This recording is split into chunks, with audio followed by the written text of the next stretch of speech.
Welcome to another edition of The Wood's Finest. We're so glad with all the options that you have available that you've chosen to join our circle of friends. Before we get started, let's start to my right. Tell them how you doing, sir. I'm doing great. I'm here with my boys, 757's Finest. You know what I'm saying? The Absolutely. Wood's Finest. We here for y'all. We're about to run this thing down. Okay. And to my left. Ramon, blessed and highly favored. So having a great day. Absolutely. Any day, above ground is a good day. So we here. Gonna chop it up with y'all for a little bit today. Hopefully get some great information out today. We talking about fatherhood. So without further ado, I guess we go ahead and run into that thing. and get on. Absolutely. As you just heard, the topic today is near and dear to our hearts. It is fatherhood. So let's have a little fun, and hopefully our viewers out there, if you'd like to reach us, the email will be on the bottom of the screen, and we'd love for you to participate in this adventure we're having. So, what fictional father do you most relate to? Now, keep in mind, this is the fictional father. So, let me go ahead and start with Cody. What you got? Wow. That's a tough one. I'm trying to think here because, He said, for him, for you. I go. Oh, you know what father I am? Okay. Well, let's go ahead and begin with you then. Hey, listen. For a whole bunch of reasons, I would go James Evans. All day long. He was tough. I think that's a hard life. Yeah, listen. Life was tough on him. Mm-hmm. He had them kids. He had that wife. We'll talk about her later, but he was, as much as life beat up on him, he was always there for his family. He was there for his kids, and he would do whatever it took to make it happen. I mean, Florida wasn't always down for everything he did, but he still was putting his family first. Absolutely. He don't care if he had to travel. He don't care if he had to shoot some pool. That was always the hustle. He didn't care what he had to do. Should never get a bag of money back he found, but anyway, I wouldn't have. But just keep it 100. But he just, like I said, he was tough. People didn't always like him. People didn't always relate to him. But he stayed focused. He stayed focused on the big picture. He wanted his family up out the hood, and he wanted his kids to succeed. So he was behind them. Painting. He didn't care what it was. As long as that was their passion, they were going to do it. School for Michael, whatever it was, he was going to make sure that his family was good. So, like I said, he was tough. He was tough money. Absolutely, he was tough money. But I was definitely to James Evans. So that show was definitely ahead of its time. The writing was so good on that, and I wish they just had more shows like that for us today about the black family. So I'm gonna go really, really outside the box. Okay, y'all might not understand what I'm saying, but I'm gonna break it down. All right, go for it. I'm gonna say, as odd as it may sound, I might say Mr. Drummond from Different Strokes. Now let me tell you why. Okay. Reason I say that is because I am sort of and you are too as well. Now think about it, sort of a outside of the box parent, and what I mean by that is that I'm a single man that had custody of my kids and raised my kids. That's something that's not exactly that you see all the time, right? Yeah, and you can definitely say that Philip Drummond, with 2 African American kids back in the 80s, was a father that you did not see. You know what I'm saying?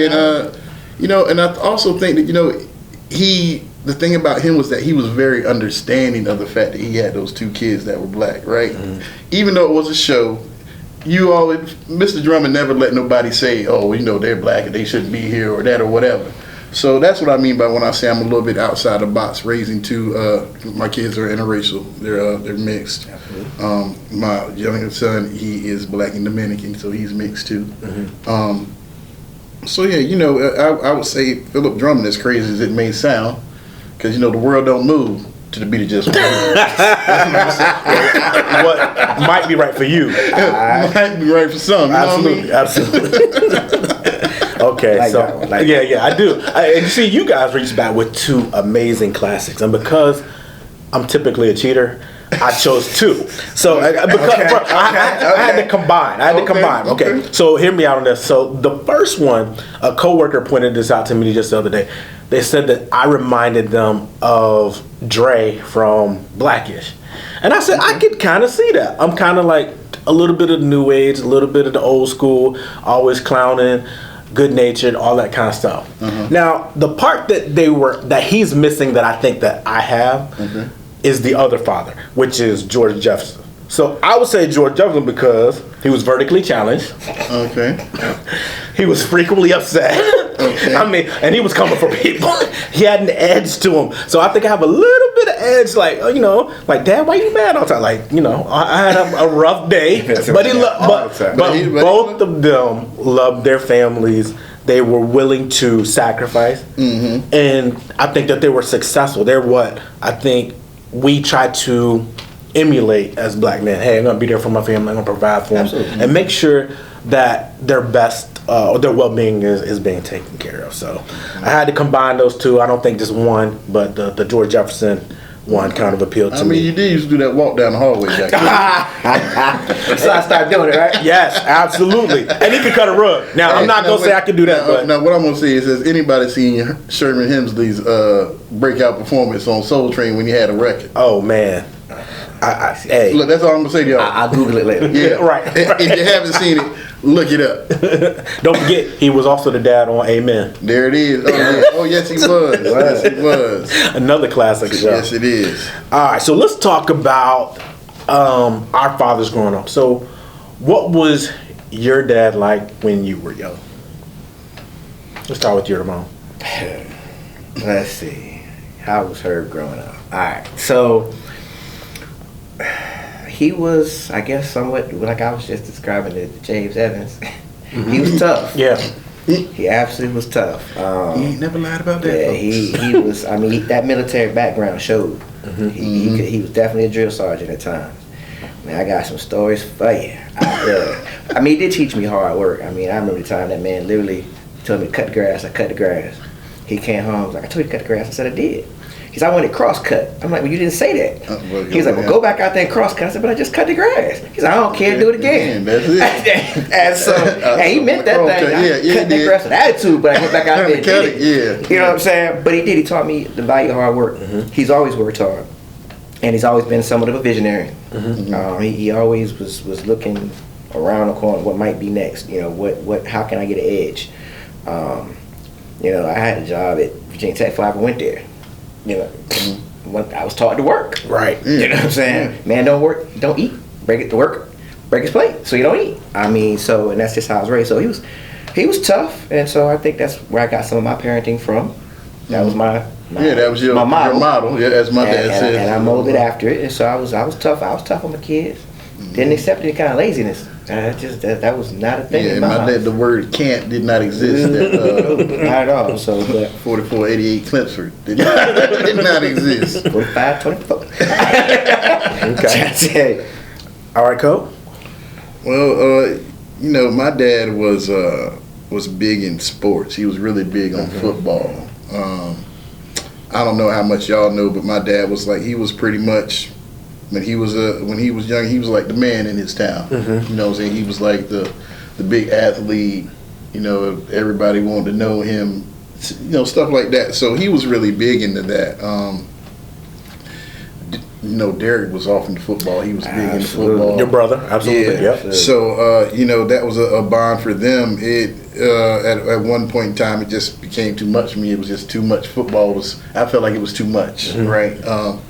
But you know, me and my dad always had a good relationship. We have a great relationship now. It's amazing. I think the way that me and my dad can talk now, as opposed to when we were younger. When I was younger, I should say. But you know, it's always like that with your dad. To you, right? Because like I can talk to you about your dad, and I say like your dad was always making jokes, and you be like, my dad? I'd be like, your dad was always had a smile. You be like, my dad had a smile on his face. When you know, y'all. Yeah. So you know what I mean? It's just, but you know, as a father, you have to do that. Unfortunately, I tell my kids a lot, and you know, I maybe I might say this to them too much, but I'm not your friend. Absolutely. I care about you, but you can't talk to me the way you talk to your friends. Like, absolutely. Oh, my daughter, call me bro one more time. You got one more bro. You get one more bro in you. You gotta have standards. You have to have standards. Absolutely. So, Yeah. Okay. Well, I think I can relate to both of y'all situations because my dad was always instilling hard work. He was always up and out of the house, and it'd be dark outside, so he'd beat us out the door in the morning. Mm-hmm. He wouldn't come home till late in the evening. So I always had that as a model of hard work. That's what I saw when I saw him. He was also like the protector, the provider. So if someone ever got in the way, he'd run them over. You know, it was just that kind of mindset. Also, I think I see that in your dad as well. Not that he was ever like mean or aggressive, but I think that our dads had like an edge to them because of the way, not only because of the military background, but all of our dads grew up in the height of civil rights. Yeah. Mm-hmm. Being treated a certain way. Mm-hmm. I know my dad, you know, he had a degree back then and was not allowed to do certain jobs, and he would, you know, that has a way of wearing on you. So sometimes he wasn't always the nicest to be around. Yeah, but you know that's because of the outside influence. Absolutely. Today we have more resources. We talk a little bit more, which is why I'm glad we're doing this, because it's an outlet. Yeah. You need to be able to talk to people and say, hey, this is going on with me. You know, I'm feeling this type of way. And it's been kind of taboo until now, but now we're getting back to, hey, let's just have a conversation. And I feel better about what I'm going through because it's a shared journey for all of us. So I relate to those as well. And the final thing that I wanted to mention was what I saw in your dad, my dad. I think they're all winners in life. They've raised good families. Mm-hmm.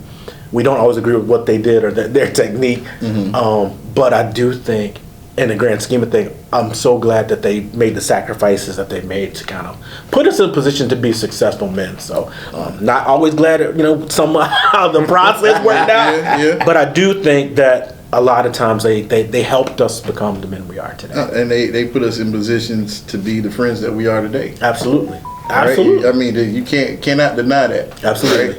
Even like you said, like you were saying last time, Ramon, about how your dad got stationed somewhere your senior year and your mom stayed so you could stay with us and we could be friends and continue what we did. Absolutely.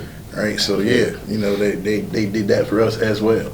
I was going to say that. I mean, we definitely talked about our fathers, but I don't think there's a single one of us, because being somewhat unique, at least these days, we grew up with both parents. Yeah. Mm-hmm. So the mother side of it has a whole lot to do with the man I am now too. 100%. I got in my first fight because of my mama. Yeah. She literally told me, because I came in the house, I was like, I don't want to fight him. She was like, you got two options. Fight him or fight me. That's it. And I went right on back out that front door. You know about that your mama jab already. I don't care about that 5 feet tall. She tried to make up for that thing. I'm like, all she got to do is look at you one time. That's it. Or hit you with the, wait till your daddy find out. Yeah. right. I always had that card to pull out. Absolutely. I've been there one time when your mom said, your mom was like, you might want to go ahead and go home, because when his daddy get home, you know what? I'm going to go ahead and get on my bike and pedal right on back home. Facts. Fire and brimstone. So Cody, you kind of alluded to it earlier. Okay. How have things changed from when we were children to now? That relationship, that dynamic between father and me son. And my dad. Yes. I can tell y'all an interesting story. I remember, and this is really probably when me and my dad's relationship changed when I was older. Something happened between me and my mom. We got into it, right? And when I was talking to her, she said something. I said, "Well, I'm a grown man." I didn't say grown. I'm grown. And she said something back to me. I went and talked to my dad about it, because afterwards, I couldn't talk to her about it, so I was talking to my dad. Mm-hmm. And he said to me, "Son, I'm gonna tell you something. You don't never have to tell nobody who you are or what you are. If you need to tell somebody you a grown man, it's because you're not a grown man." Right? And ever since then, I sort of started carrying stuff a little differently, right? just the way your demeanor. Everybody always says, you know, when you're a kid, oh no, I'm grown, but there's a difference in being grown. When you're grown, you carry yourself a different way. You handle things a different way, right? You don't just fly off the handle sometimes. Right. You take the time to process. When somebody tells you something, you take the time to listen to it. That's part of being grown. I think through that evolution, my dad seeing me raise my kids and not make bad decisions per se. I think all those things, you know, that's what you want from your child. Mm-hmm. You want to know that when your child leaves the house, that they're gonna make the right decision. I can't make the decision for you, mm-hmm. but I can try to instill something in you to help you make the right decision. And I think that's what our parents did. I think that my dad has seen me do that in my children, mm-hmm. and that has changed our relationship. I also remember one time my dad told me, he said, "Hey, look, you gotta get out." And I said, "What?" He said, "Look, I'm telling you, you gotta get out, because if you fall, I'm here now. Mm-hmm. If you stay here too long and then you get out and I'm not here and there's not gonna be nobody to catch you, you're gonna be in trouble." Right? So, you know, I had somebody the other day tell me, "Oh, you know, when did you get out of your parents?" I said, "Well, when I was 18, I woke up one day and my dad had my clothes in the car." And drove me up to DC and said, "Hey, this is where you live now. You going to work in an hour." And I was up in DC for about 2-3 months. And he just dropped me off up there. Mm-hmm. You know, wow. But that's, unfortunately, that's a dose of reality that I needed. Okay. Right? Because I was sorry, I wasn't really doing nothing. Y'all had gone off to school, you know. I was at the crib kicking it. I think I was going TCC, aka the 13th grade. Right. You know what I'm saying? So that had a big influence on me, him doing that. You know, at the time I felt like it was a bad thing, but in the long run it was probably the best thing for me. So yeah, man, I'm glad that my relationship with my dad has evolved into what it is today. Okay. Come on. Alright, so I mean, me and my dad, y'all know, me and my dad's relationship is I call it complex. Although my dad was in the house, my mother raised me more mm-hmm. than my dad did. I got some stories I could tell, but I won't right now. And so even like when I went off school, because like I said, he was gone a lot. So my mother, you know, if I didn't talk to my dad half the time, the internet wasn't what it is now. Oh, wow. I could go a month without hearing from him. You know what I'm saying? It wasn't. It's like I said, it's not like it is now. It is like constant contact. You can pretty much, if you're not talking to somebody, it's because you don't want to. That's it. Yeah. Okay. It don't matter where they are. Back then, it wasn't like that. So, like I said, our relationship is complex. It's had its ebbs and flows. Times of greatness, times of not so great. But I can kind of relate that back to even my relationship with my kids. So, you know, when I turned 18, I thought I knew everything. You know, I was grown. Like you said, I'm a grown man. Mm-hmm. You know what I'm saying? I did. I thought I knew everything. And looking back, you know, I knew absolutely positively nothing. Mm-hmm. I was slightly equipped. I was always smart. So, you know what I'm saying? Yeah. I could figure some stuff out. But now I can actually tell you, I mean, I can go to a conversation I had recently with my oldest son. And, you know, some stuff has happened and, you know, life can beat him up a little bit. And he said to me, he said, "Dad, I have to apologize." I said, "What's up?" He said, "You kept trying to tell me, you kept trying to tell me, you kept trying to tell me. I ain't want to listen." He said, "And pretty much everything you said was right." Mm-hmm. And I had to go out here and figure it out myself. Yeah. And now I'm almost starting from scratch. Because now that I figured out, maybe he was right, and this course he was trying to put me on was for my best, even though I told you I was rough, I was tough on him, you know what I'm saying? There's no time in my house for laziness or weakness. There it is. And so, and you know, there's some regrets in that, you know what I'm saying? Sometimes too rough. Like I said, there's no manual to being That's right, absolutely correct. And so you kind of, my two sons are like night and day, and one of them, I swear, I had to go upside his head on a regular basis to get him to listen to anything. The other one just had to know I was mad, and that was enough. And that was enough, yeah. You know what I'm saying? So I wish it had a manual, and if I could say anything about fatherhood, it would be to recognize that every kid is different, and if you have the opportunity to do something, even though you don't have to do it with your kids, take that opportunity. You ain't gonna get those chances back. You know what I'm saying? You might learn stuff about them. They might learn some stuff about you. Because sometimes your kids knowing that you are human. Knowing that, oh my God, my daddy made all kinds of mistakes. Not sacrifice too. I mean, my son being a single parent, like you said, we saw a lot of sacrifices. He got a lot, see that up close and personal. And really appreciate all of them, like kids do. He didn't care if there was groceries in the fridge and the lights came on. No. Didn't matter. I worked 20 hours that day to make it happen. You know what I'm saying? He just knew it was on. He knew I was gonna take care of it. And I mean, as a parent, like I said, that whole James Evans side of me is what I did. I had mattress in my shop. I slept in that joker sometimes. Whatever I had to do to get them bills paid and take care of the kids. And take care of my kids. I mean, that's what I was gonna do. So, we're just different than where we started, and we wish we could go back and change some things. We can't. That's the thing about regrets. I mean, we all got them. Right. You know what I'm saying? We all got them. I don't care what great parent you've been, even great parents you had. Everybody's got regrets. Yes. And I mean, that's just part of life. You learn from them. You learn from those mistakes. Like I said, I think I'd be a great grandparent. That's why my parents are so much different than the people that raised me. I don't recognize them two individuals. What do you gave your kid you patted them on the back? You don't spank your kids? Go to your room. What? We're gonna take your tablet for an hour. I got my stuff to take for 6 months. When I woke up, I got my stuff taken for 6 months. Right. Exactly. Well, that's what that was. Yeah, I mean, and I think the dynamic when we're younger, I don't know what it was, but I think when our fathers interacted with it had a sting to it. And I think now the sting has kind of been taken out. I think a lot of that is better understanding, like I said, of what it means to be a man, what you go through, all those kinds of things. I mean, I think they grew up in a generation where it wasn't always said that I care about you or I love you, but the groceries were in the fridge. That was I love you. The lights were on, all those kind of things. So they said I love you in a different way. I got about this bed sick this morning. Absolutely. You got that rollaway basketball hoop outside? I love you. Right, exactly. You know what I'm saying? We had good Christmases and Thanksgivings and all that kind of stuff. So I think those were all parts of how our father said, hey, I care about you, I love you. As a man, our communication is better.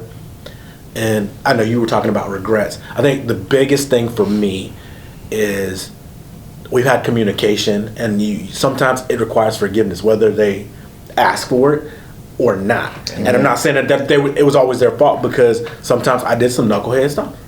And it was, they might hold on to that. I remember when you can hurt your parents, and then, and I think that's something that healing has to occur so that you can go back and say, you know what, I was a kid. I made mistakes. I'm sorry for those things. Mm-hmm. And I think I at least appreciate when my kids come to me and say, you know what, I made a mistake. I should have listened to you when you said. So I think that's part of the growing process, and I think our sons and daughters are going to have to go through that. But I think it's important that we establish those lines of communication and have that dialogue that I think we're evolving into. We can get closer to our kids and find out who they truly are. And not that it was a different generation, so I think parents didn't communicate like that then, but I think it's required now. I mean, we have to. With all the stuff that's going on, all the negatives in the world, absolutely. I think it's just a point of emphasis that we have to have. Social media in general.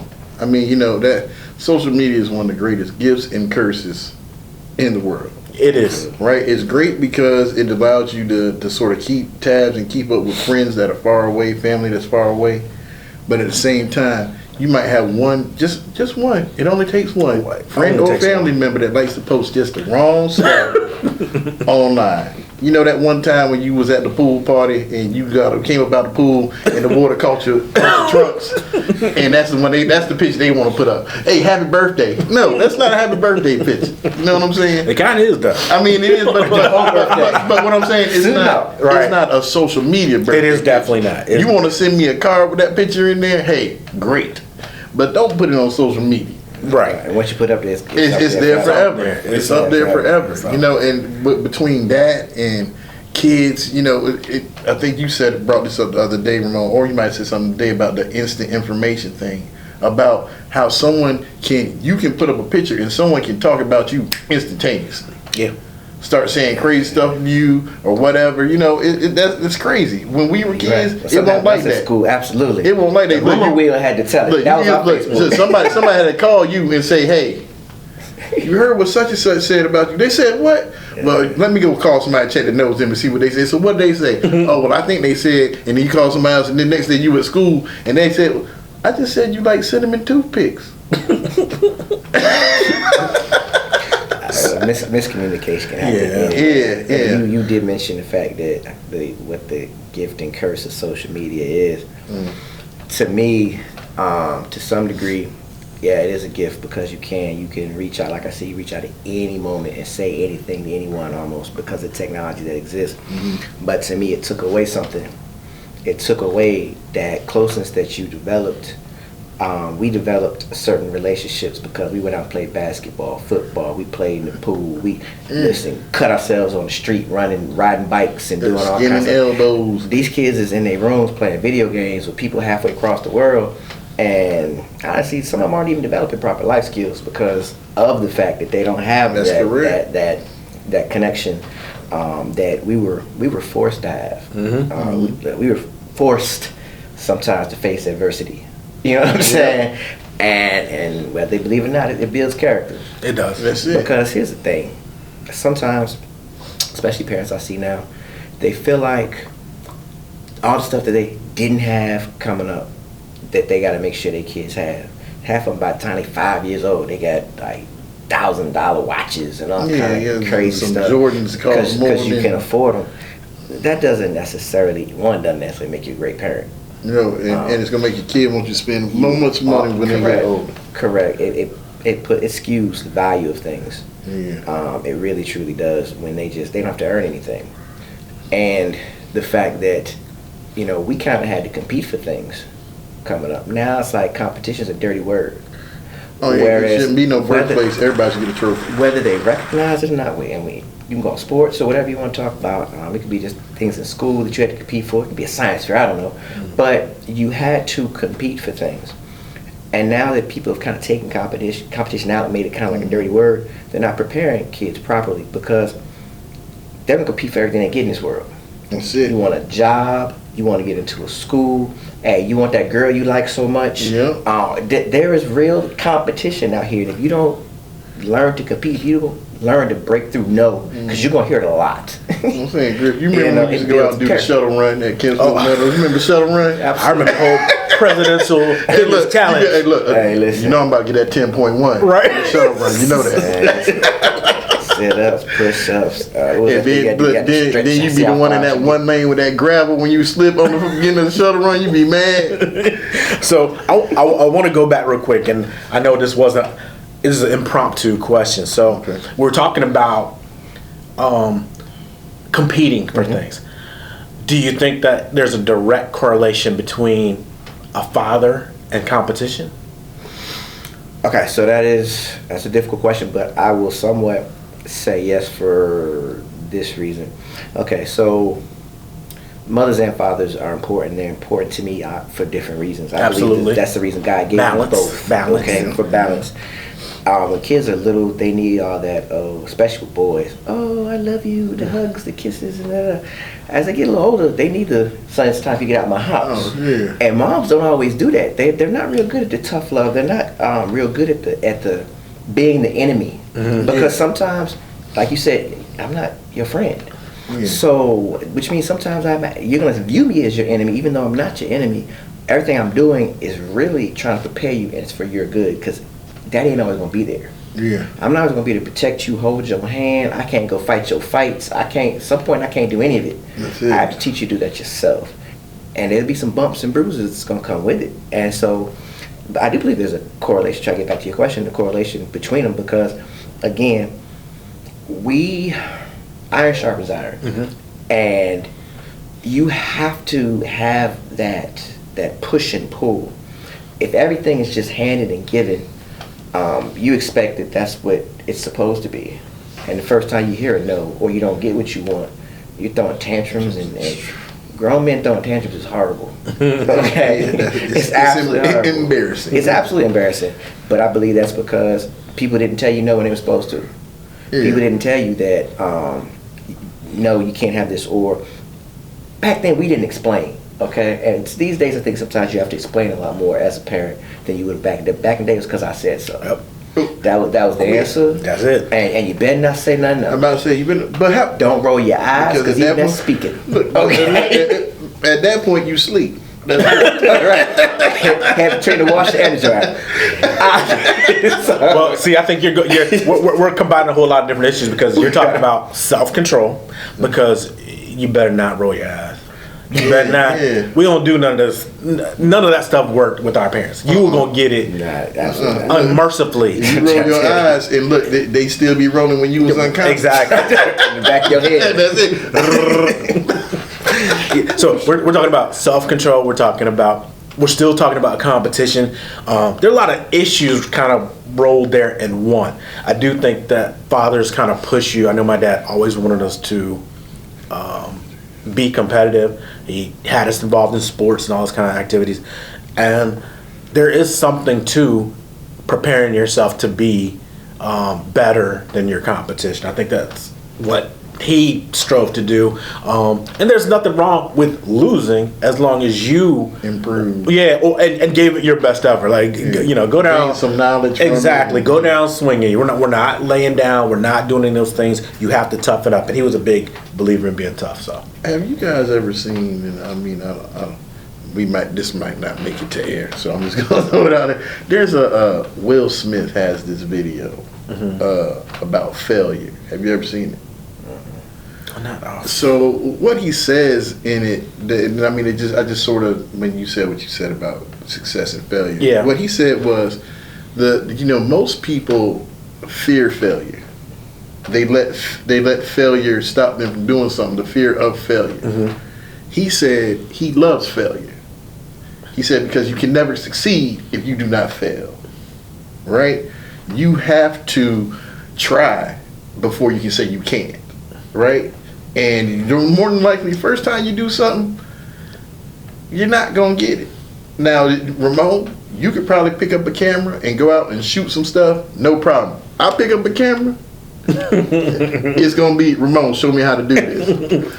Just like you were talking about OneDrive, right? You were having an issue with OneDrive. I'm going to look at the OneDrive and be like, look, you need to do this, this, and this. Griff might look at OneDrive and say, call code. Hey, we all have our but yeah, you know what I'm saying? But that's it. Yeah. I've always said that I've learned more in my life from my failures than my successes. Mm-hmm. The thing with success is that you can do something, you can actually do it wrong. And still succeed. And you get the right outcome. So you actually think you did something right. Because the outcome was what you wanted. Yeah.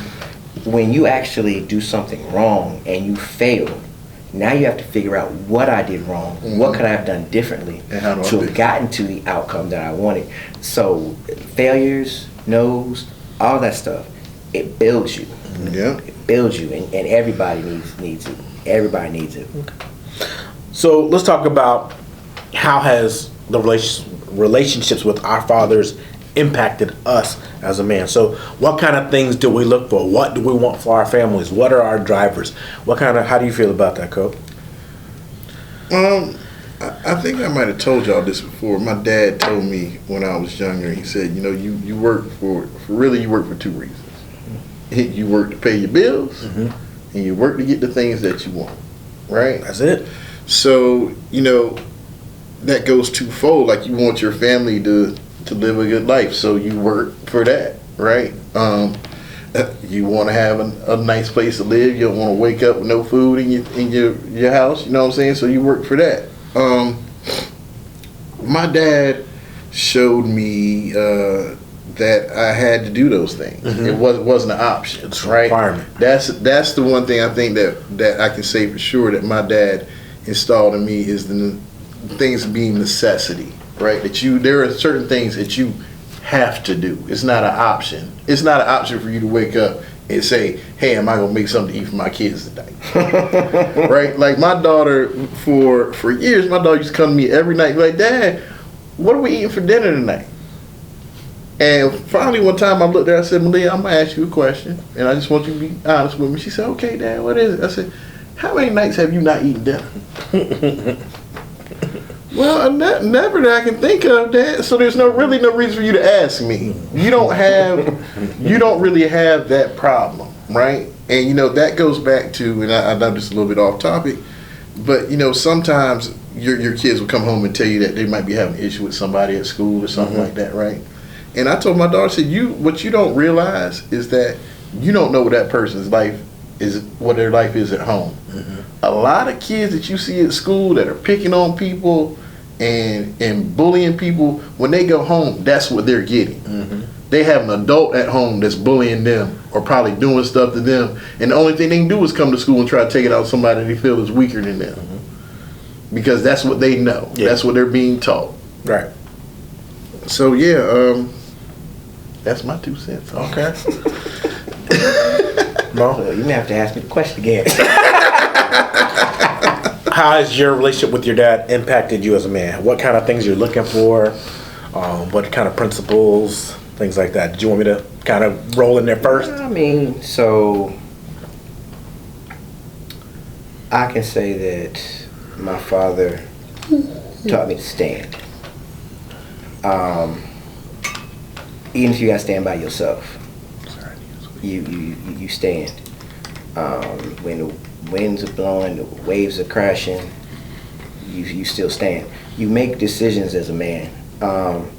Sometimes they're not always the right decision, but you still always try to make the best decision that you can, so that whatever the outcome of that decision is, you can live with it. It's about character. It is. You know, my father did not raise me to be weak. Sometimes I think I'm a little too strong. Because I'll let people in real easy. What you just said kind of reminds me of one of the scenes in 300 where the guy, the deformed guy, was trying to join the army, and he said all that we're requiring you to do is to stand. You got to be able to hold the shield. You got to, and he couldn't do it. He couldn't do it. But the enemy will come in and say, all I require you to do is kneel. Yep. So there's that. I think that's a great correlation to, hey, your dad had a standard for you, and we had to meet those. So I'm sorry, I jumped in, and it just reminded me of that. I just want to, just because you said something about 300, if you haven't seen that scene, there's another reason why that brother was kneeling. That's all I'm saying. Hey, we're going to edit that out, y'all. Right. Well, no, I didn't say that crazy. I just said if you haven't seen the scene. Boy. Look, I mean, there was plenty of food. Then there was lots of. I remember. We dropping stuff. Had a bunch of grapes and stuff. You know what I'm about? Yeah, they did. They always got grapes. It was a feast. Yeah, in the middle of war, right? Like, indeed. Great. I guess they travel. I don't know. All right. So I guess for me, and I might have jumped on, but I think I guess the things that I always wanted from my family is I always wanted more. I always envisioned, or I have a vision of what I want the future to look like. I know we've kind of shared those kind of things over the years, and I'm saying, this is where I want to be and when I retire, and I want to, set up this for the kids, and I want to leave this to them, and all those kind of things. So dads we're thinking financial a lot of times, and that's great. I think that the hard work has to be evident. We have to keep instilling that in, especially in today's age where everything is shortcut. Don't want to put in the work. We're putting in the work right now with this show, so we're trying to make it the best we can. No shortcuts. And two of the last points I have, I think that, like I said, my relationship with my dad has changed over time, but I want to feel like I want to get to that point sooner where I know my kids are young adults now, but I want them to know, hey, I love you. I can say that without any shame or guilt or, not feeling like that's masculine enough. But I tell them all the time. I sent my daughter a text just the other day, just because sometimes I'm not cognizant of the fact that I know what the world looks like. I know the way that it treats you. Somebody out there got to be that buffer that says, hey, I care about you. I love you. I support you. And we all have to, and we have to do that for each other. I mean, that's just the bottom line.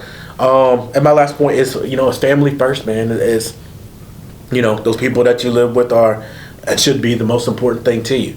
And then our extended families and you guys, we're all very, very close, and we're in it together. So I think that what I've tried to make a conscious effort to do is be involved with your kids.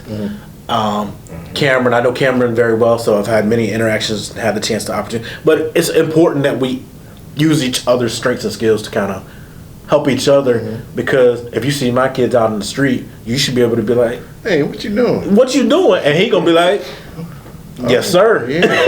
and ain't gonna be no back talk. Right.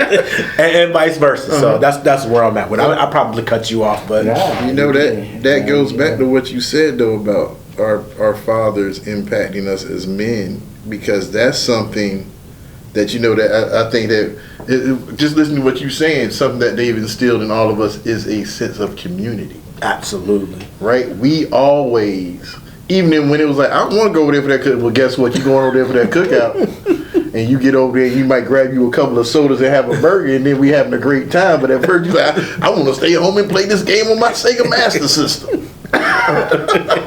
Ramon got a Super NES. I guess we playing Bases Loaded. Remember Base, Ramon? Who's going back with Pace today? We have to be up there all the time. All right, Ramon, did you have any other thoughts on the impact or? Boy, I know you were talking about the standing versus kneeling. So I mean, I guess the evolution of things. Like I said, sometimes I think my dad, the way he did raise me was to be definitely tough and hard, and men don't cry, and all that kind of stuff. And I've learned over time not to teach that to my kids, because that's not the truth. That's simply not the truth. As a matter of fact, if I'm not a place where you feel comfortable crying and being weak, then I'm failing as a father. Because I need you to know you can come here and cry and be weak. I never was beating up on you. For a fact, I never was beating up on you. There should be. We all need a safe place. Absolutely. We all need a safe place where we feel like we can actually we don't have to be hard all the daggone time. And women talk about they don't want soft men and all this kind of stuff. Until it's convenient for them. Correct. That's it. Same thing with parenting. That's mama's baby until they act up. Then all of a sudden, you see what your son did? Absolutely correct. That's your fault. That's your kid. So, like I said, like I said a little while ago, we just learned to do things a little bit different. Like I said, our parents were raised in a different generation. My dad used to joke he was a draft dodger. He said he joined the Navy. I said, because back then, Vietnam, whatnot, he wasn't trying to go fight years. So he went on this draft dodger because he got on the boat. He ended up fighting hand to hand with nobody. But it also allowed for, I talk about my dad and things of that nature, and I tell you how he talking about hard work. I can remember how my dad literally went from E1 all the way to 04. And if anybody knows about the military, that's a journey. It's an absolute journey to go from enlisted to officer.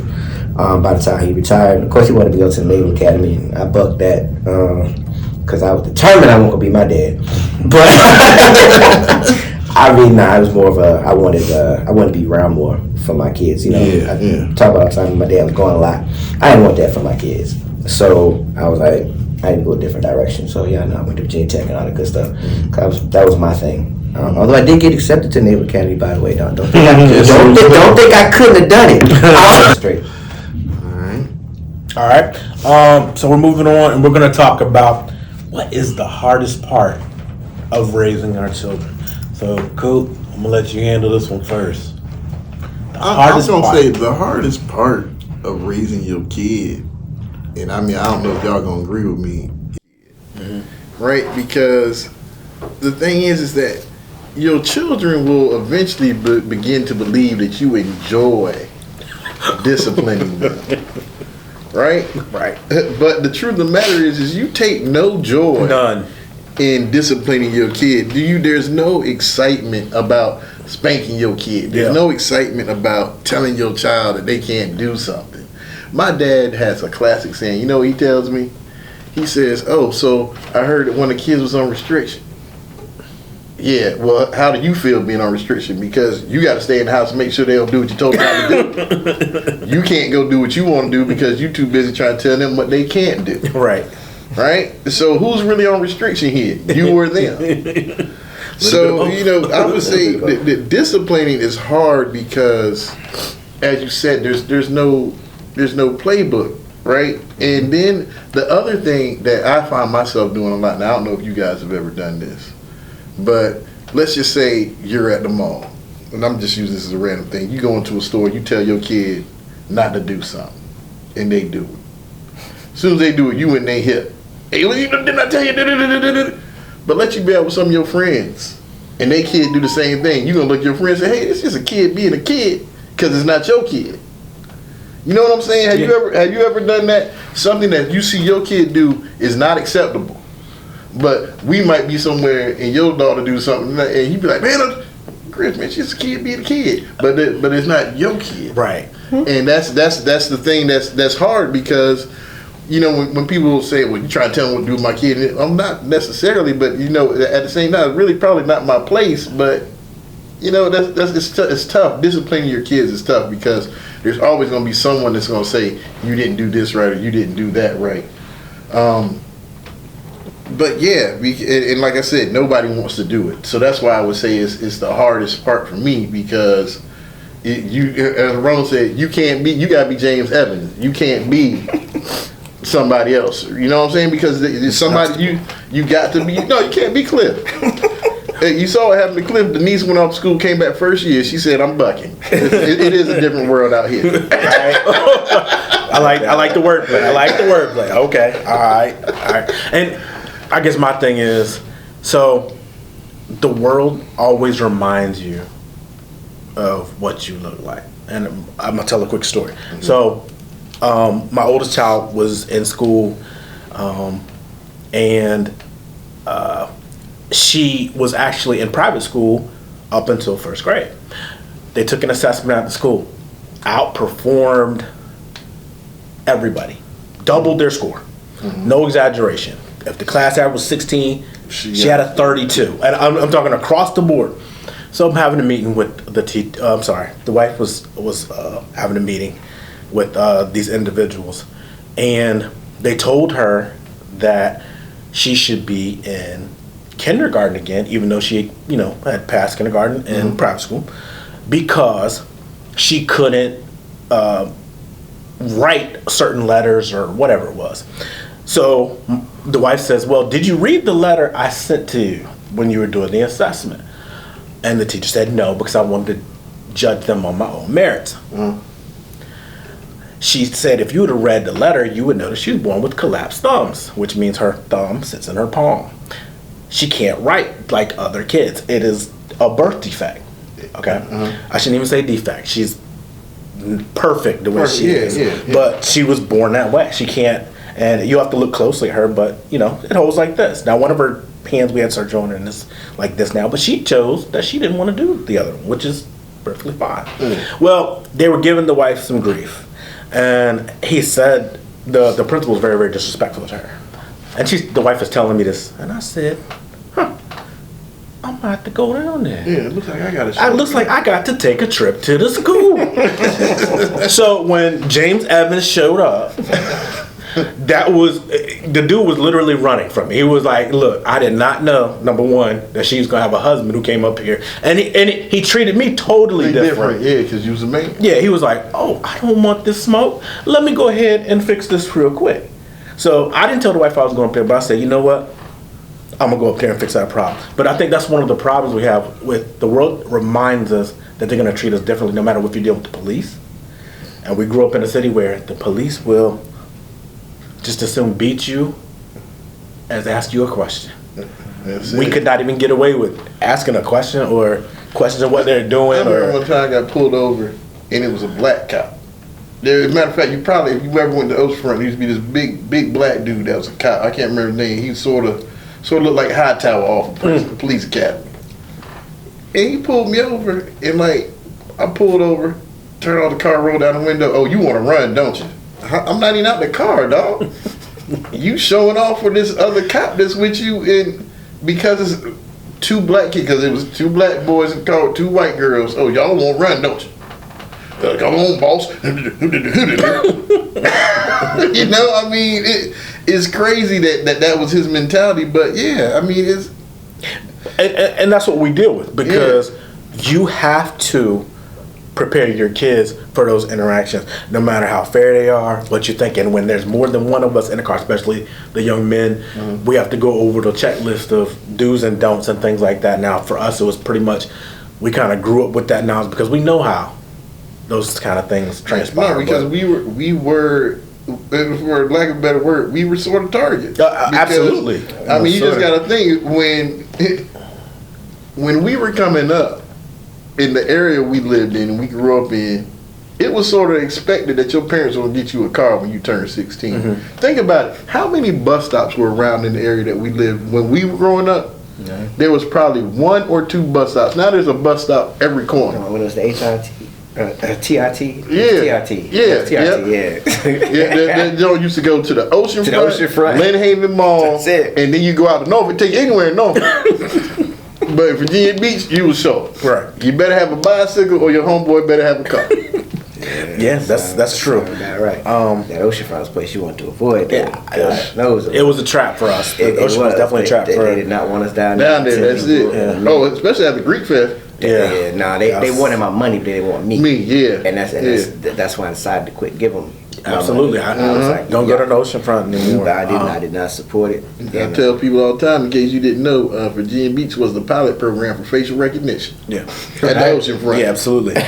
Now, I'm not, the story I told was not to demean police officers. But there are some amazing police officers out there that do great work. It's just those couple who aren't familiar with certain types of people, I think become, I don't want to say fearful, but they react a little quicker and a lot more violently than I think the situation calls for. So no disrespect to any police officers, because there's some great ones out there, just bad people in every market, but we just want to, every industry. Yeah, it just seems like we are the punching bag for a lot of the ones who aren't doing the right thing. So we hope that if you are witness that you can act in a manner that is more becoming of just African Americans. So I wanted to say that, and I hate to talk about, race all the time, but the world reminds you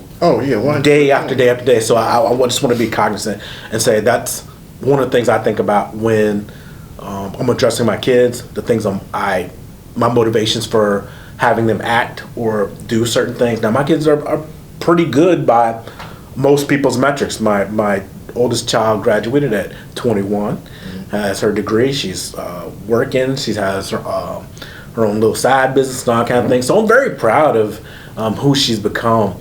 Same thing with my son. He's really elevating himself and trying to become an engineer and all those kind of things as well. So, but we have to be cognizant of the dangers, and that's what I focus on. Mom focuses on something totally different. But I think those are the kind of things that are hardest for me, because I want them to think that the world loves them and treats them fair and all that. But we know that's just not reality all the time. It's not true. It sucks that you have to do this, and you operate from a place of fear. Absolutely. You have to be afraid for your kids. You're afraid for them almost every time you leave the house. I told my son coming up, I was like, listen, this world owes you nothing, but will take from you everything. Quickly. And you have to recognize it sucks. It's this way as a black man. I see you're born with 2 stripes. 2 strikes, excuse me. You're born with them. Don't give them the 3rd.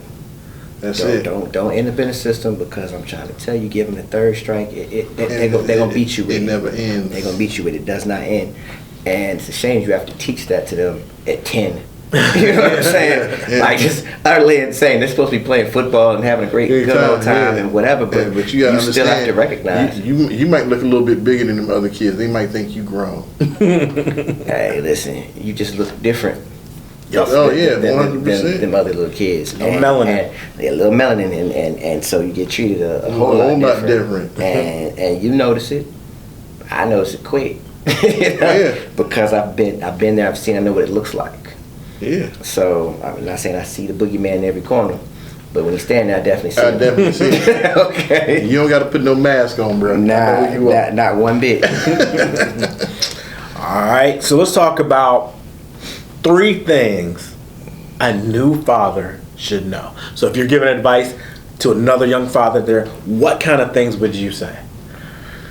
You want me to start? I got a good one. Oh, I got a great one. Well, remember, I asked you for 3, sir. Okay, well, let me do the first one, though. First one is, if you have a son, okay, and you are changing his diaper, all right, do not leave that little water gun exposed. Hey, look, am I lying? Brand new silk shirt, get ready to go out. Bam! That water gun will get you. Just took the tags off the shirt. Okay. It's just that little breeze is stimulating. That's it. When the breeze hits you, just go. Yeah, go. I wouldn't even thought anything in that realm. Let's see. Number 2 is I'm going to echo on what Ramon said. There is no instruction book. You're going to make mistakes. You're not going to do everything right. And the third thing I would say is just love your kid. Yeah. Realize how special it is for you to have a child. Mm-hmm. Realize the important task that you've been given to make this little baby into a person, into a good member of society. Those are 3 I'm going to go with. Okay. I'm going to jump right into mine, and I'm going to say number 1, the time aspect. I think time is so important. I think the best parents that I reflect back on, the people who have done remarkable things with their kids, spend the most time with their kids. They need that interaction. And I used to be, back when my kids were young, I always had 2 jobs. I still maintain 2 jobs. But when I was working, I was not spending time with them, obviously. And I remember when the kids were very young, and the wife told me, hey, go do this with your son. And we went to a play. I think it was Thomas, which is terrible.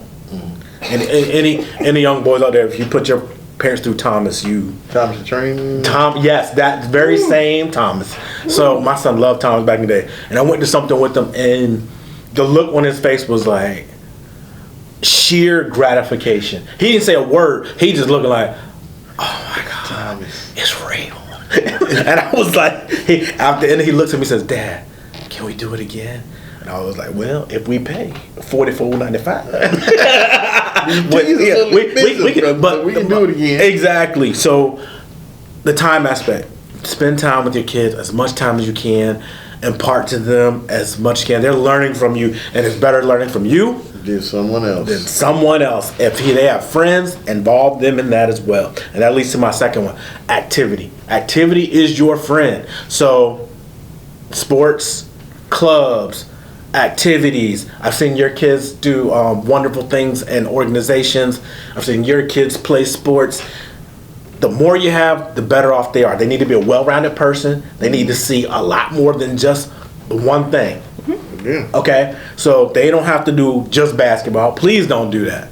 Do other things that stimulate different sides of them, that require them interacting with different types of people in the first place. I think that's how you find your true passion, by finding a bunch of different outlets to look at and things like that. And my third and last one, I think you touched on it earlier, is it's okay to say no. Say no when you don't agree. Say no to things that just might not be working out for them. We don't want to be the child's friend. Tell them that this ain't gonna work out the way. My son's looking at a car. He's looking at an old car. I told him, hey, well, I've told him no, but he still thinks it's a great opportunity. We took it to the mechanic, and he was like, this car's been in several accidents. I don't know how they put the city sticker on it or nothing, or state sticker on it. He said, you should buy this kind of car, blah, blah, everything that I told him. No. So he heard it from somebody else, and then it resonated. He's like, oh, that makes sense now. 100%. But I was like, yes, thank you, sir. I appreciate it. Hey, don't stick your finger in that lava over there. You might get burnt. Right. This lava, daddy?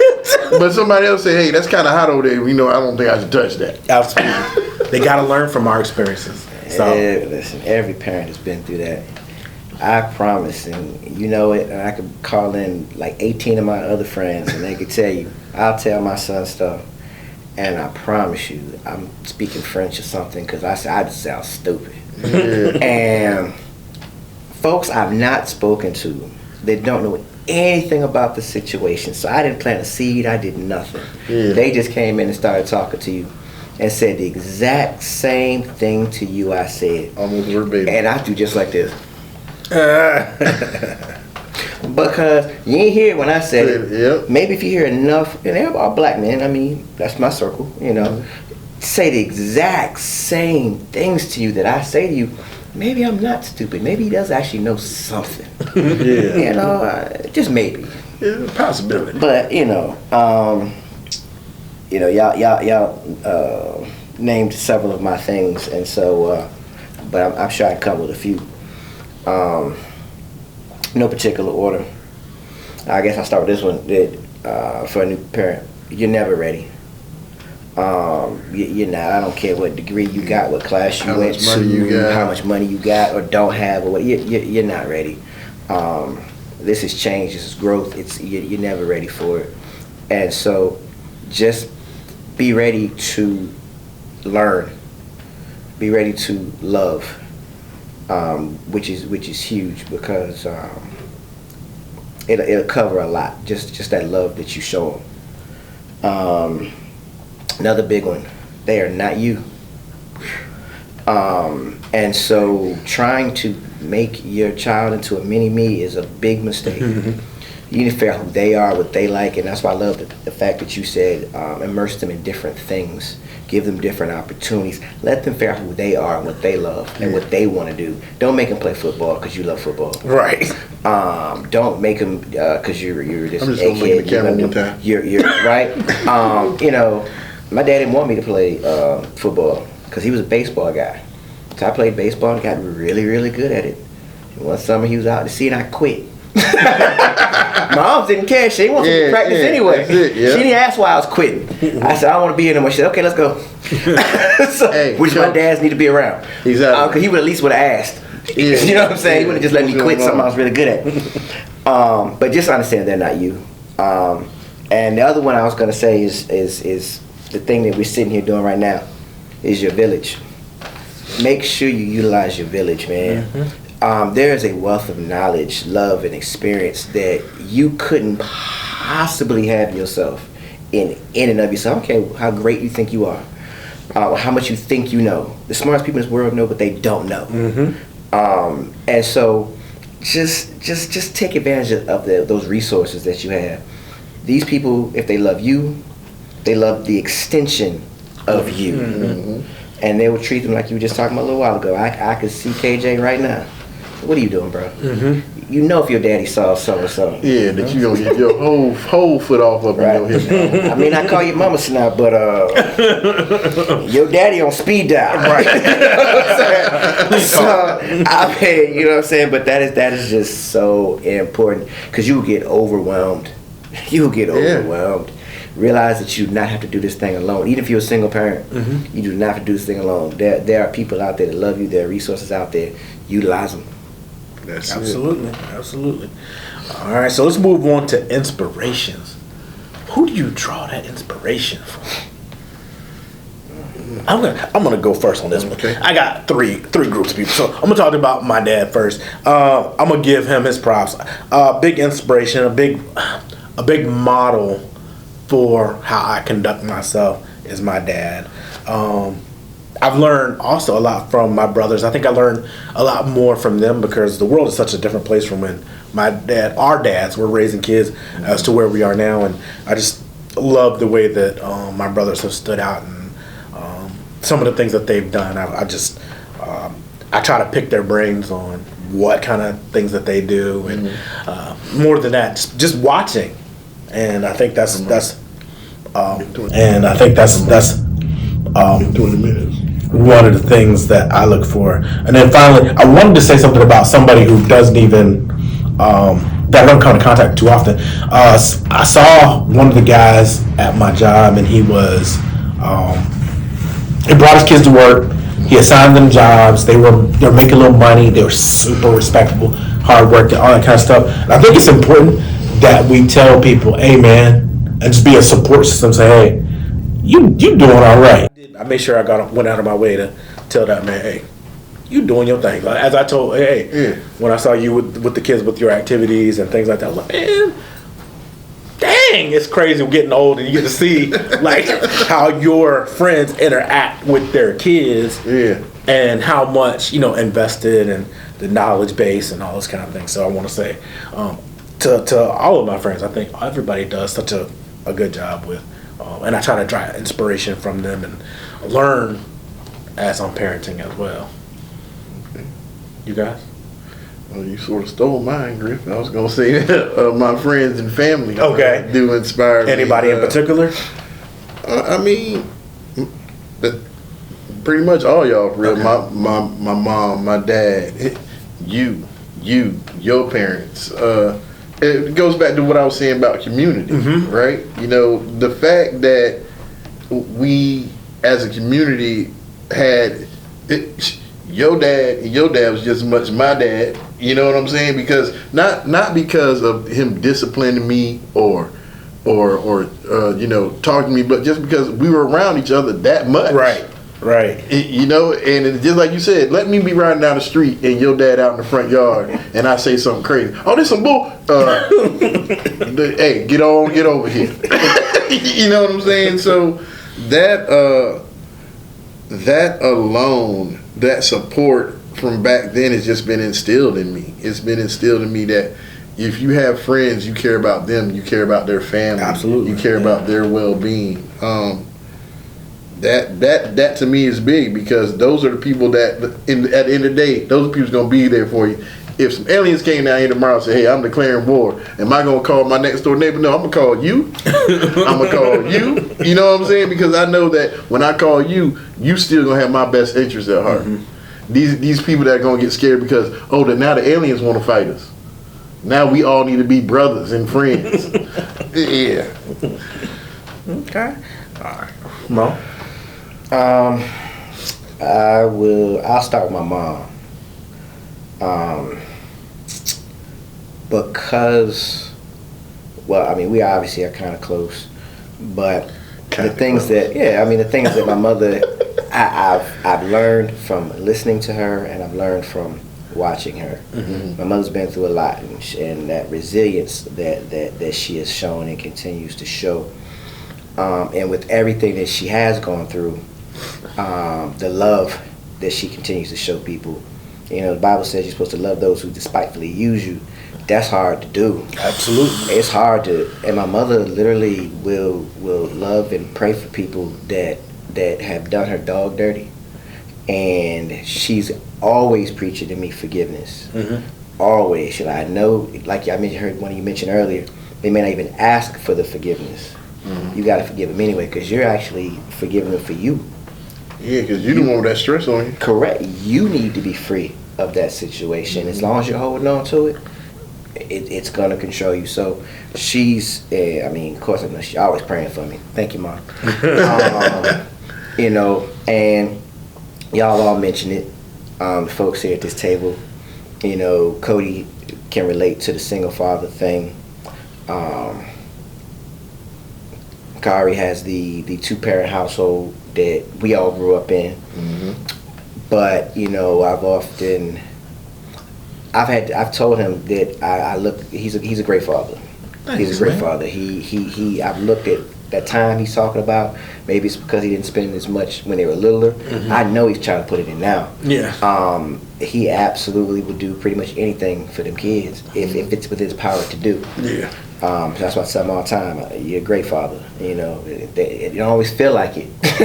Oh yeah, because it's a thankless job. It is. Being a father is a thankless job, but talk about it. But it's got to be done, and that's why the Lord gave us broad shoulders, because we gotta carry that weight sometimes, because everybody else can't do it. it's my job. That's it. So like I said, this circle sitting right here, and it extends beyond this. You know, I've got other people and other friends that I know I can lean on and call. And don't just call folks when you need them. By the way, make sure you're there. Just cause if you ain't heard from a little while, just drop them a text. Text don't take long at all.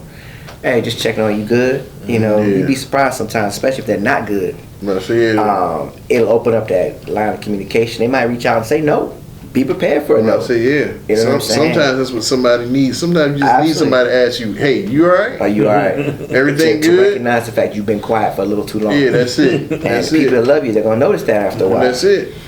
That man had disappeared. I know I'm an introvert, but you know, if y'all don't sit here with me for a certain period of time, there's something wrong. Look, if you don't see a Bang Bang Niners game coming out, hey, listen, something. You know something ain't right. I show a side of life on Facebook every once in a while. You know, I'm not as much on the gram. Maybe y'all see me there a little bit more after this, but you'll know that I'm around. And I like what you said. I think we have to be intentional with being supportive of each other. There's not too many people who reach out to us and give us that support. So it takes nothing for me to be like, man, you're doing a great job. I mean, and I'm not blowing smoke. I mean, I've witnessed it. So I'm saying we can't be above that. We have to be able to say, hey, you're doing a great job, man. And we'll get to that a little bit deeper in a second. So let's talk about the good part, the joys. I mean, it's all good, but what about the joys? What kind of things have happened with your relationship with your kids that you are extremely proud of, or things that stand out? Well, I mean, I think we were talking about earlier, my son about to graduate from high school. Yes, big ups to him. It's been a journey, right? I'm gonna need you to zoom in on my face on this.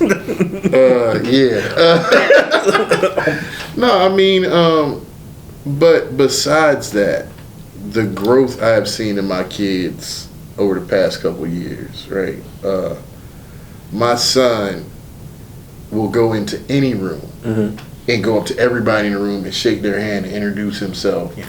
And, you know, I've seen him carry on conversations with people like, who is that kid talking over there? My daughter has grown, I mean, exponentially in the last few years. It's amazing to see where she was to where she's come, right?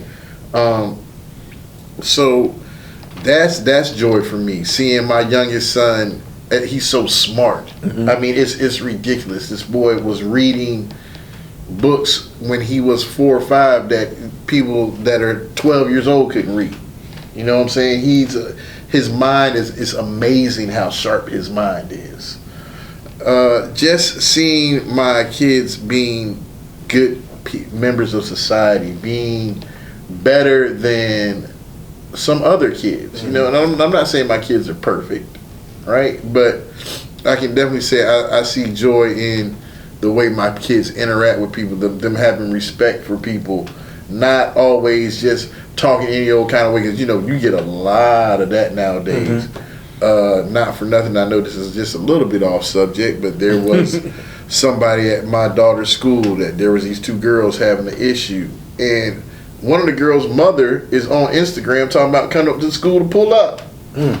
Me, you know how my family get down? That's crazy to me. It's the world we seem living right now, though. Yeah. That's crazy to me. That without talking to the parent. Exactly. When did you talk to the parent? That when we were old, when we were younger. You had a problem with who at school? Well, guess who's at the door? Him and his daddy. Right. We're going outside talking about this right now. We're going outside talking about it right now. What's the problem? What's the issue? Now, schools don't even want you to know the kid's name that your child has issue with. Oh, you know what? It's not safe for us to tell us that. You know, how am I supposed to solve the problem? Because when my child does something, I guarantee you're going to come and look at me, why did you do something? Because it's going to be your fault. So I want to follow up on that. So do you think there's a correlation between maybe fathers not being there in that situation with those particular people that are having a problem? I mean, I think that could be part of it, because they don't, a lot of times people don't want to include the adults or the adult that's involved is one that's acting like a kid, talking about I'm gonna pull up, right? You know, you have, you know, nobody's perfect, right? No parent is perfect, right. But you have people that their parenting skills are really, and I mean, for lack of better word, they're not up to par. There's a lot of people that want to be friends with their kids. Facts. Oh, I want to hang out with you and your friends. I want to be the cool mom. I want to be the cool dad. We're going to get into that in just a second. Right? Being the cool mom and the cool dad. No, I'm joking. We're almost there. We're almost there. But I will say, what I noticed is with, especially when my kids were young, they had this program in school where all the dads showed up. They had like a little orientation night and all that kind of stuff. And all the studies show that when the dads show up, the kids are on task, they learning. And I think those things are evident when you have a community that has the fathers come out and be a part, that everything runs a lot smoother. And I think that might be some of the problem with why is somebody pulling up? Yeah, like how do you even say that as an adult? An adult, how do you talk to a child? Right? Say, yeah, I'm about me and my family about to pull up, and you're not supposed to. That's. But I mean, from what we were just talking about, you asked a specific question. So I mean, I can just use a specific example of what you're talking about. My son, I was that father. I was gonna go through your phone. I was gonna do all that. I paid for it. So anyway. I went through his phone. There was some inappropriate pictures from a young lady at his school. Oh man! And I did like our parents were done back in the day. I contacted the schools like, hey, I need to talk to their parents. So their parents can know what's going on here and things of that nature. Of course, they tell me we ain't allowed to give out no information, yada yada yada. I said, well, how about can you do this? Give them my information. Ask them to reach out to me. I'm giving you permission to do that. The mother calls. I tell her what's going on. Not my daughter. She wouldn't do anything like that. Man, I'm looking, not really looking at it, but I saw it. You know what I'm saying? I'd be more than happy to forward the picture to you, but I don't want to do that. That's where we get to. A couple hours later, Dad calls. And so you were specifically asking about that. Dad calls and says, my daughter did what? I told him. He said, here's my phone number. Forward me the pictures. He said, I promise you it'll never happen again. That's it. So when dads are involved, things quite often move differently. Yeah. Like I said, if it would just been mom, I didn't, and she probably sending them same little dirty pictures to somebody else. Some other little boy. Won't come to my son's phone anymore. I blocked you. But I mean that's what I'm saying. Dads, there's a place for both, but dads are important. They're important. They're relevant, and they're missing. Have y'all noticed that they have those fatherhood commercials or on the billboards?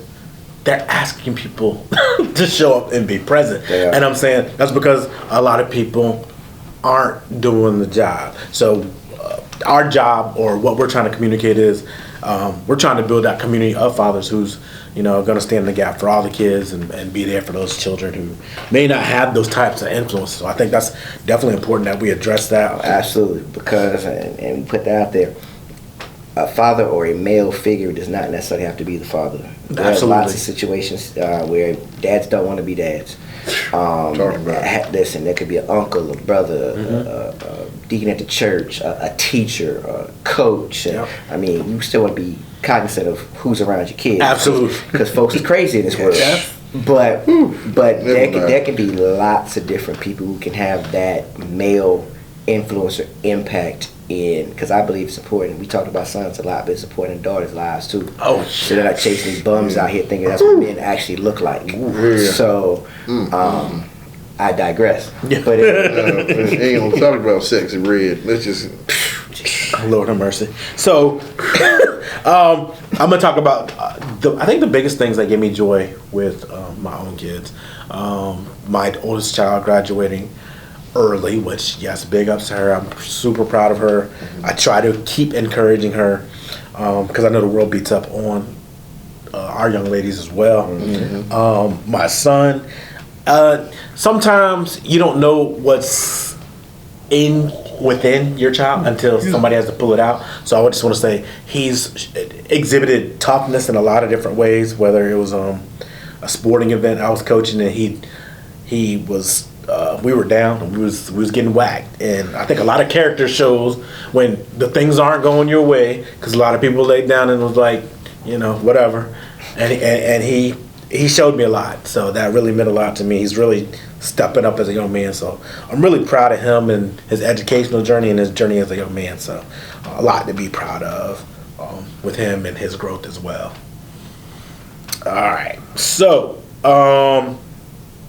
is there anything you wish you had done differently?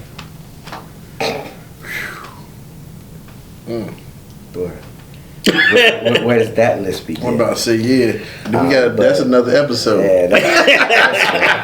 Hindsight's 2020. It is, and so I really would hate to even do that, because second guessing the decisions that you made, it doesn't really actually serve a purpose, because let's just be honest, you made that decision. You did. My only question there would be, did you learn something when you made a decision that you later look back on and say, I probably shouldn't have done it this way. I probably shouldn't have said that. Maybe I should have showed up here, even though I said I wasn't coming. There are lots of different things you look back on and say, hey, boy, I wish I would have. Wish them don't make it so. Yeah. And it's moving forward. What can you do with that information that will make you a better man, a better father, a better friend? Yeah, I agree. I think when I was writing that question, I think the only thing that I regret, or my advice to someone else who's raising young children, or not even young children, period, is to spend that time. I think you just got to put in the time with all the influence out there. I think it's important that they hear your voice above the other outside voices that can be a distraction to their success. So that's where I would leave that. Did you have any? I mean, I think that you're absolutely correct. I mean, anything that you're successful at, you have put time into. Mm-hmm. If you think about it, right? First time you jumped in the pool, you weren't a lifeguard. No. First time you picked up a camera, you weren't a photographer. Right. First time I got on a computer, I was not a IT professional. Right. Right. It took time, and it took putting into time. And the first time I picked up my child, was I a father? Yeah, but I wasn't a dad. Right. There's a difference. There's a difference, and you grow into that. You become that. So yeah, that's what I would say, Griff. Yeah, and I think that I make one promise to my kids, one, and that is that I'm gonna show up, and I'm gonna keep showing up, no matter what. Mm-hmm. I'm gonna keep going. No matter, we had disappointments, we've had disagreements, but I'm gonna keep showing up, and that's my only promise to them. Mm-hmm. That I'm gonna make mistakes, but I think the most important thing that you can tell a young dad or someone who's struggling, I'm gonna be there tomorrow. No matter if we have a disagreement, no matter, guess what? I'm gonna keep on being there. Right? Yep. Just keeping your word. You'd be surprised what that does. When you tell your kid, hey, look, I'm gonna be there, and they look over there and they see you there, because then it's gonna get to the point they know you're gonna be there, right? That's important. It's important to all of us. Mm-hmm. It was important to us when we were kids. Just like you were saying earlier, your dad was out to sea. So the times that your dad was there, that was important, right? You know what I'm saying? When you knew that I don't like playing baseball, but you know what, Dad gonna be here this time, so I'm gonna go ahead and show out one time. I'm gonna get this. I'm gonna run the cycle. One thing, like I said, I never did. Boy, my batting average was high. I think I had a 374 when I left playing baseball. Ooh, yeah, you was hitting them. I never hit a home run ever. I was third in the rotation for a reason. I get on base. Somebody else better bring me home. Bring you in, but you gotta get on base. Yeah. Well, a brother was particularly thin back then. I was. And I graduated 140 pounds, bro. The pre-steroid. Correct. That was before the Mark McGuires and all that stuff. So brothers was a lot smaller back then, so hitting a home run wasn't really in the game plan for us. So that was before King Griffey Jr. came around and was a little lighter, but I'm still sure he was over 200 pounds when he was crushing home runs. But anyway, all right. Well, any other final thoughts before we I just think we had a good conversation. I think this is another good episode. I think that we have a good vibe. You know what I'm saying? And we're able to bounce things off each other, and it's just gonna continue. That's how I feel. Absolutely, bro. Anything worth having doesn't come easy, and anything that comes easy usually is not worth having. There it is. So, be prepared to put in the work. Whether it's again, like I mentioned, whether it's at work, because we always try to put in work because we get paid for it. Mm-hmm. But the stuff that pays bigger dividends and better rewards is the time you spend. You mentioned time, the time you spend with your kids, the time you spend with your parents, your friends, even coworkers. Sometimes, you know, we said be present. Be present. It's very, very, very, very, very, very important. Very, very important. Yeah. So I'm thankful for all of you out there who have taken the time to join us in our circle of friends. We hope that this has been therapeutic, not only for us, but for you as well. We would love to have you reach us at the email on the screen. We would love any feedback or criticisms or approvals of anything that we said that you'd like to agree with. We want to keep that discussion going so that we can have greater dialogues in the future. For Cody and Ramon, I'm your boy Griff. We thank you for joining us, for being a part of our circle at the Woods Finest. We look forward to seeing you at another episode.